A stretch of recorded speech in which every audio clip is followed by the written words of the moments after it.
grâce de Jésus notre Seigneur, l'amour de Dieu le Père et la communion de l'Esprit Saint soient toujours avec vous. L'ancienne de l'acclamation aujourd'hui donne le ton et que nous chantons. Qui mange ma chair et boit mon sang demeure en moi et moi en lui. Qui mange ma chair et boit mon sang. Nous connaissons ces chants. Peut-être il nous est donné la grâce en ce dimanche d'approfondir cette compréhension de ce que Jésus nous donne. Mais l'ancienne d'ouverture qui est du psaume 81, 83 temps pour moi, au verset 11, dit ceci. Un jour passé dans ta maison en vaut pour moi plus que 1000. Il s'agit de comprendre que l'Eucharistie est une richesse. Comme le pape Benoît XVI le disait à Cologne, lors des JMJ à Cologne, que l'Eucharistie est comme une fission nucléaire, une bombe d'énergie qui explose entre nos mains, qui nous remplit de cette énergie. Comment ça? Saint Jean, dans son discours que nous lisons depuis maintenant 4 dimanches, fait référence d'une manière parfois implicite, parfois explicite à l'Ancien Testament. Mais aujourd'hui, la liturgie nous permet de revivre cette beauté avec la lecture du livre des Proverbes au chapitre 9. La sagesse a bâti sa maison, elle a taillé cette colonne, elle a tué ses bêtes, elle a préparé son vin, puis elle a dressé la table. Elle a envoyé ses servantes, elle appelle sur les hauteurs de la cité. Vous tous, passez par ici, à qui manque de bon sens, venez manger de mon pain, buvez du vin que j'ai préparé. Quittez l'étourderie et vous vivrez. Prenez le chemin de l'intelligence. Donc, l'Eucharistie présentée effectivement avec ces références de l'Ancien Testament nous donne de comprendre en quoi le don de la vie de Jésus dans l'Eucharistie est source de vie, de sagesse, d'intelligence, de transformation. Dans toutes les cultures, le repas a toujours symbolisé un temps de communion, d'échange. Au-delà du repas, on a aussi par exemple le cas de la dot qui est dans nos traditions, les vraies traditions tout, un temps d'échange, de cadeaux entre deux familles. Et tout cela se fait toujours par un repas. Il y a aussi toute la tradition des repas sacrés. Jésus, donc nous le savons, a fait usage, n'est-ce pas, de tout ce symbolisme, faisant référence surtout au pain et au vin.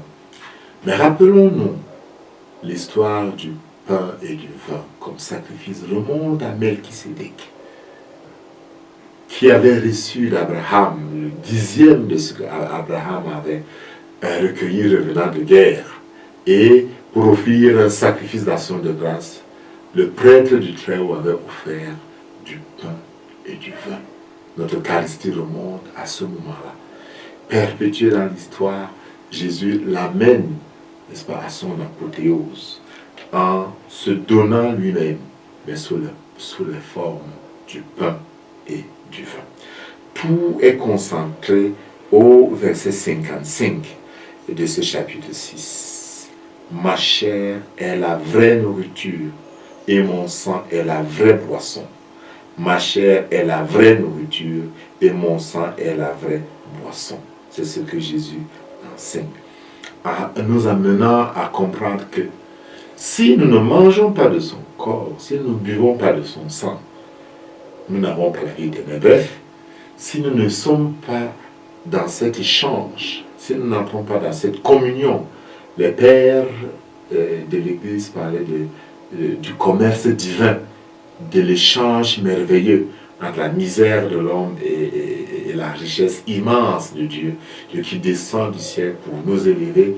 Et ce jeu, ce saint jeu, cette magnifique transformation se réalise dans l'Eucharistie, où, prenant le pain de la vie, nous avons la vie éternelle, comme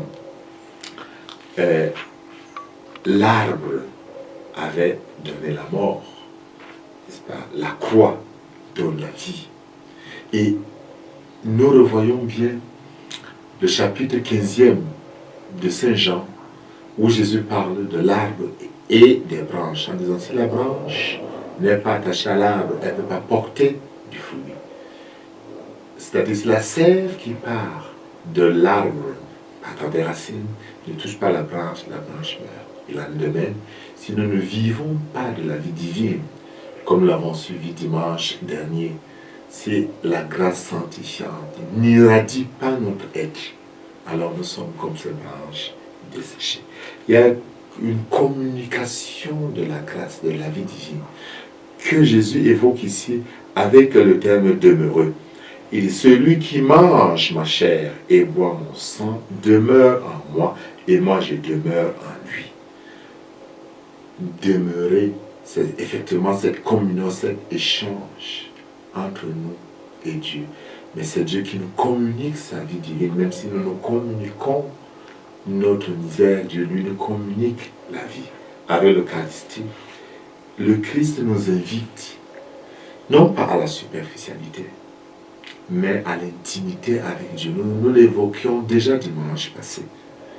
On ne peut jamais se départir de cet appel à une communion intime avec Dieu, où nous recevons Dieu qui s'est donné entièrement à nous, et nous aussi, nous essayons de nous donner entièrement à lui. Il ne s'agit donc pas d'un rite magique. La communion n'est pas un rite magique. C'est un dialogue. C'est des donations mutuelles. De moi qui dis, Père, entre tes mains, je remets mon être, je remets ma vie. Père, je t'accueille dans mon existence.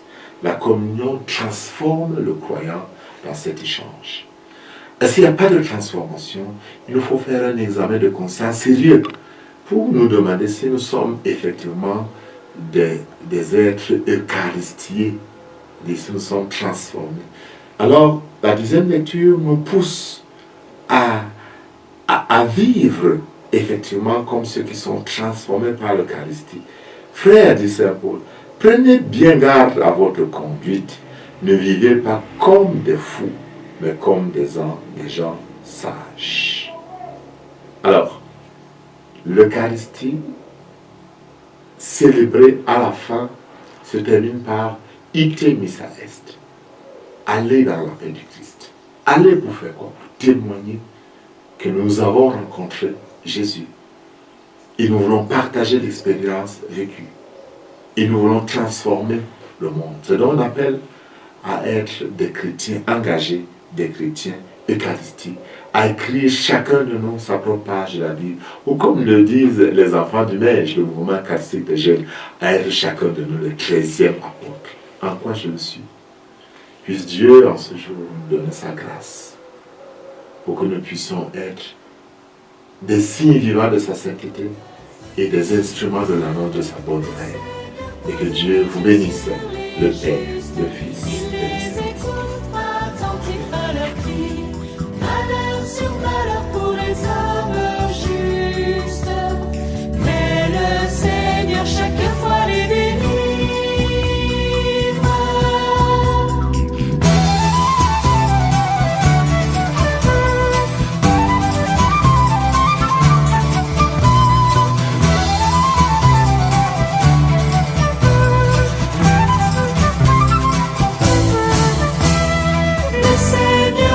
Tous ceux qui l'appellent, de toutes leurs angoisses il les délivre.